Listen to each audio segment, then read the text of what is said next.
Yo, what is up guys, Ghost here, and today I have a couple of new tidbits of news that just might be some indication of how the future is looking for the Battlefield franchise and just what DICE are up to.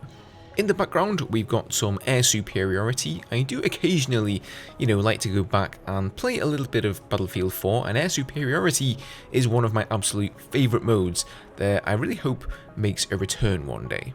So let's get down to brass tacks, let's kick things off with the job listings here. So a lot of people have speculated that Battlefield 2042 will be the end of Battlefield as a franchise and perhaps even the end of DICE. But looking at their job listings, they are hiring a bunch of people at the moment, and judging by the available positions, it really sounds like it's for a Battlefield game. 3D and environment artists, an art director, level designers, etc. But the one that caught my eye is for a vehicle gameplay designer, and the responsibilities for this job are as follows. You will create different design elements into the game, such as vehicles, handling of them, and weapons for them. Design, prototype, and balance game systems and implement in-engine using visual scripting. Aspire to create new game systems that can push the product further, create documentation of systems, keep up to date with new trends and styles in the shooter industry, work with the player in mind, make designs that center around the player's experience, and aspire to create holistic designs where systems and subsystems work together to make a whole that is more than the sum of its parts. So I just can't see a role like that being for anything other than the next Battlefield game. However, I really do hope that whoever gets that job positioning as the vehicle gameplay designer goes back and looks at what worked in previous games like Battlefield 3 and 4. The current system in 2042 where vehicles are super easy to use and the skill ceiling is that much lower than in previous titles, the weapons are all lock-on or have a ton of splash damage, that just means that almost everybody is able to fly around absolutely decimating the infantry on the ground, and we all know that nobody really likes that. I just really feel like their attempt to make vehicles easy in 2042 sort of backfired on them a little bit. Okay, moving on, you guys may recall in my last video I shared a tweet from one of DICE's design directors, and he's been going back and visiting previous Battlefield games, essentially playing through the previous titles.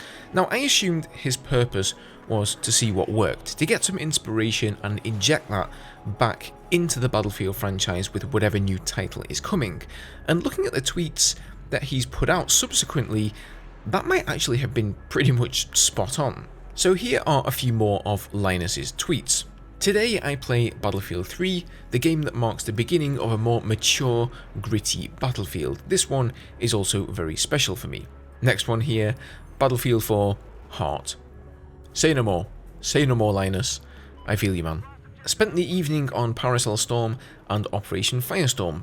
BF4 vehicles just aren't very survivable, are they? I mostly feel like a very big target and everybody shoots at me, helicopters being the most difficult to survive in.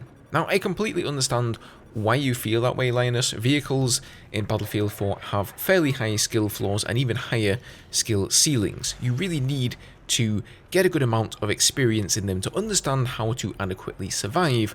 Add to that the fact that most of the remaining BF4 player base are all veterans of the game, and, jumping back in for a few rounds is a pretty tough experience, I'll agree there.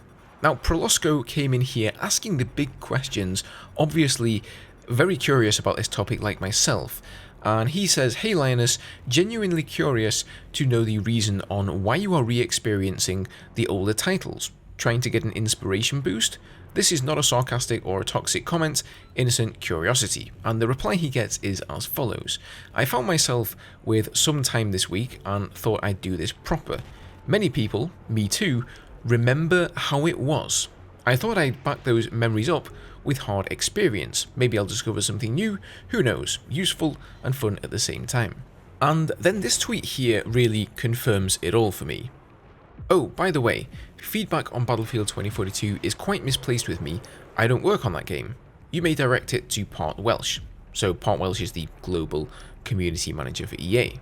So in my eyes, This all seems like strong evidence that DICE have definitely begun production on another Battlefield game, most likely set for release in 2023.